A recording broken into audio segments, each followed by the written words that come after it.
Hey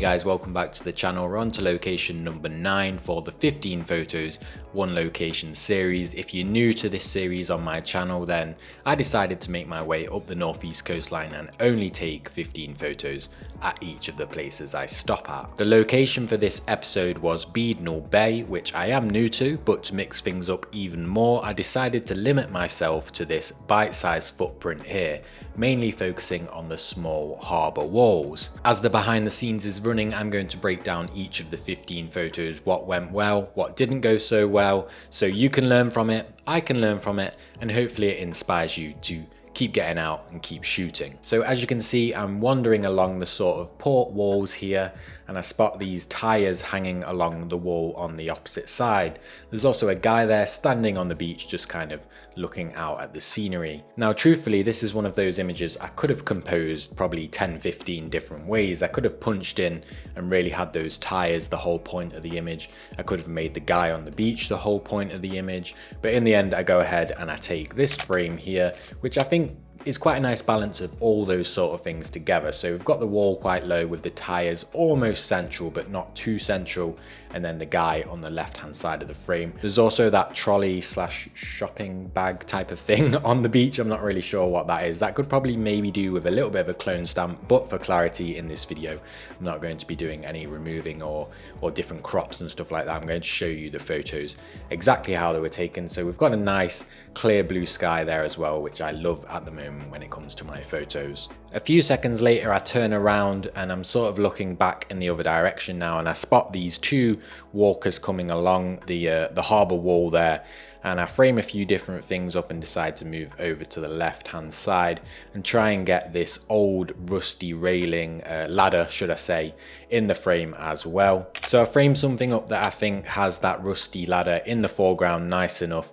but not to overpower the foreground too much, and wait for those walkers to get a little bit further into the scene and space out nicely as well. As I talk about a lot, you don't really want them overlapping. If they're together, you want them spaced out nicely so that you can see there's two people rather than their bodies sort of merging together in the frame. So I quite like this.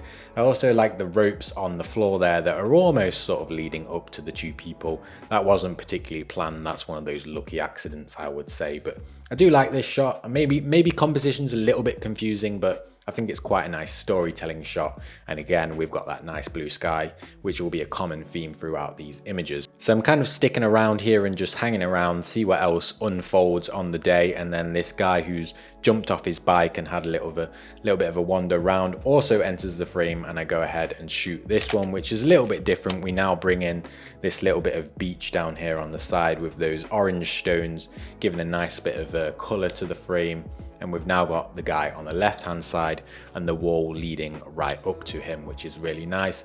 Left hand side of the frame is a little bit messy, could probably do with cleaning up a bit, but like I say, not going to do too much editing for these photos in this one. So I decide to start heading back in the direction of the small little beach area where my girlfriend and the dog are, and on the way down there I spot this boat here and the 3 people sat on the bench there. So I try to frame something up here that outlines those people on the bench as well, and I take this image. Now I do like it, but the problem is I think those people aren't really popping too much. They're not really, you can't really tell they're in the photograph unless you look hard, because they're quite far in the distance. So it's an okay photograph, I don't mind it, but the people don't really add or take away anything to it, if I'm honest. So given that, I sort of readjust my footing. I go for a straight on angle of the boat instead, and I take this nice low sort of angle shot of the boat where it's sitting quite low in the frame, just to give it a bit more power with that negative space from the sky at the top. And again, this is something I love playing around with in my photos at the minute. I was never really a big fan of the sky taking up loads of room, but I don't know why over the last maybe month or so, I've started really enjoying these images where your subject is a lot more powerful because there's so much negative space from the sky. Obviously that works better when your sky is very minimal like it is in this one. So I love this image right here, dead simple, nice storytelling shot again. And then real quick before I go off in the other direction to meet back up and grab a photo of the dog, I spot this boat that's sitting amongst the side of the reeds here, the bank if you will. And I like this sort of barky trail that's leading up to the boat. So I do try and frame something up that's quite wide here to include that, but it is very messy in the LCD. So I decide actually I'm going to punch in and I take this image here, which you still get a little bit of that bark there on the floor, but it's not really leading up to the boat anymore. We do have the chain on the floor on the left hand side that's kind of leading up to the boat, but the boat's so close in the frame I don't think you really need particularly any lines or anything leading to it because it slaps you in the face. Anyway, shot this at f4 to make sure that background was quite soft and blurry just because it is a little bit messy and I didn't want the background to draw any too much attention away from the boat. So we're now obviously meeting back up with the girlfriend and the dog. You can see him running towards me here and we use a little bit of trickery, bribery to get him to sit nicely on the floor. We're still training him off lead and everything like that, so you have to have a little bit of a bribe in there, don't you? So wait, I know I want a landscape shot here. I get down low.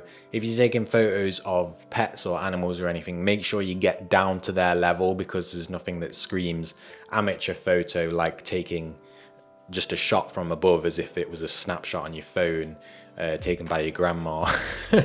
So make sure you get down to their level at least. A low angle works really well with animals because they're really low down on the floor and you want to come down and sort of be in their world when you're taking photos of them. So I grabbed this image here, I love it. The only thing I'd probably change, I would like if he was looking at me or looking at the camera, should I say, in this frame, but at the same time, his eye line is sort of, his face and his eye line is pointing off into the negative space that's on the right hand side of the frame. So I do like that. It draws, you know, ideally if you've got them positioned to one side, you want them to be then looking back in the direction where all of that other space is. If he was looking out of the frame here, it wouldn't be as good of an image. So one of the really great things of the 15 photos, one location series that I've been doing here on YouTube is I've noticed those new locations that I have gone and visited, like this one here today, it's forced me to not visit a new location and then just spray and pray because there's so much to photograph because I am new to it.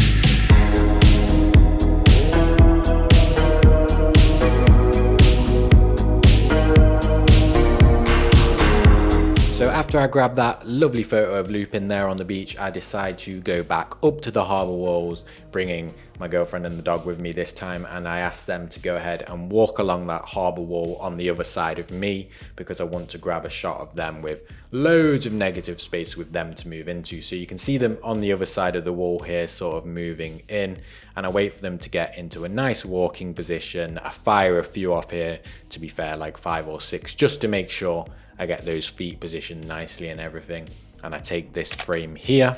Now what I will say about this image, I wouldn't normally position someone or a subject in the scene that far to the left or that far to any side of the frame for that matter, but in this instance, because we have got such a huge sort of straight line, such a huge portion of the scene for that subject to walk into, I think it actually works really nicely.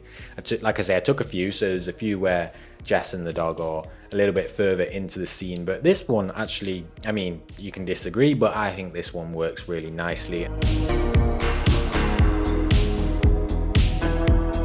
So next up, I'm kind of waiting around here for Jess to just get a little bit further along that walkway, and I spin around, decide I'm going to take a quick detail shot of this boat. So I snap this one here, nothing too crazy. I do like the box in the boat there that's got like the buoys and the ropes and stuff in. Nice little detail shot that would back up a photo set or something like that. But moving on, Jess is now a lot further down the walkway, shall we say, the harbour wall, and she's standing there in the distance. The great thing about Jess, whenever she knows I'm taking photos, she kind of wanders around and just stands in places she thinks will look cool almost subconsciously, knowing that I'm going to be behind somewhere snapping away. So she goes ahead and stands in this space here. Lupin sits nicely next to her and kind of looks up at her, and I snap this image here. Not too bad. The light went a little bit funny on this one, so it's a little bit sort of hazy and flat, but I do like the way the orange in the wall is nicely complementing the orange or yellow in Jess's jumper again. And then of course Lupin, being a golden retriever, is also mirroring that orange look. So yeah, nice image there. And then moving along right to the end of the harbour wall now, I'm on one side, Jess and Lupin are on the other side, and the frame's going to go portrait here, so I do apologise. It's going to be a bit smaller on the screen, but I take this nice portrait orientation image here of Jess and Lupin.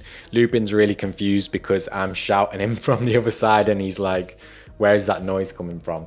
And Jess is kind of looking down at him, smiling. I really like this image, which moves me on to what I really wanted to talk about in this video, is remembering what photography is really about. So I just wanted to ask, how many times, for anyone watching, how many times recently have you got up on a whim with your camera and gone and took photos with your friends, your partner, your family, and just fun shots of them out in nature, out in the city, doing things, having a nice time, just for you to remember those moments, instead of always just focusing on getting the best image possible for you to share or include in a project and stuff. I feel like if you haven't done that in a long while, go out, because it will inspire you.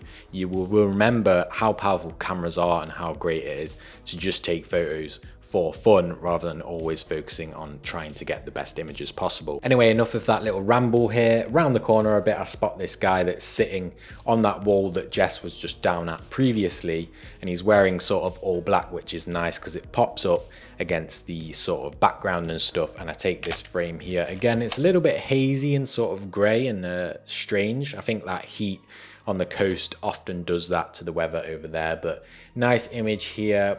I probably would have preferred this as a portrait frame, but like I say, to stay true to the behind the scenes, I'm going to show the images how they were taken. And then these boats on the far right hand side are a little bit messy. That's why I say I think a portrait frame might have worked better here. So by this point, we're sort of turning around and deciding we're going to head back in the direction of the car. So I'm kind of coming off the harbour now, but I do spot this one guy again walking along that wall in the distance. He walks into the space slowly, and again I wait for him to get past that wall so he's really popping against the background, and I take this shot here. So this one's a little bit messy. I really tried hard to include the boat in that partition between the two walls there, which in my head at the time worked really well, and then the guy up in the top left. So we're now heading off the beach back towards the car, as I said, and I spot this little opening here. It looks like it's maybe like a boat chute.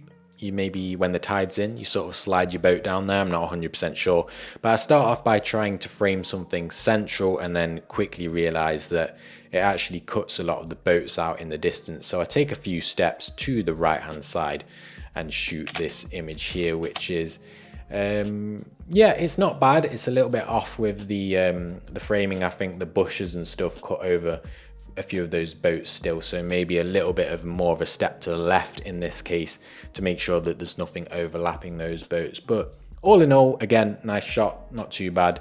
And then moving on, last one for the day as we're rambling straight back to our car. At this point, I was like, I've got 14. I need one more. What am I going to take a photo of? And I spot this nice house on the other side of the road and literally really quickly snap a frame of it here and try and keep sort of the spacing and stuff nice on this image. So as you can see on the right hand side, I've sort of cropped through that building but left a nice bit of space between that window and the edge of the frame there. I really like the way, obviously this is not down to me, but by shooting it straight on, front on, I really like the way that the paths, all the paths there leading into the frame go straight up to that fence and push your eye straight into the house. And then we've got a nice little cross over the road in the front of the frame there. Every single image from this day had that, well, almost every single image had that nice soft blue sky. So I think all of these photos together could make a really nice set. So as I said before about remembering what photography is really about, it can be different for everybody, but for me, I do think the real meaning of photography is to capture memories and have stuff you can look back on and cherish.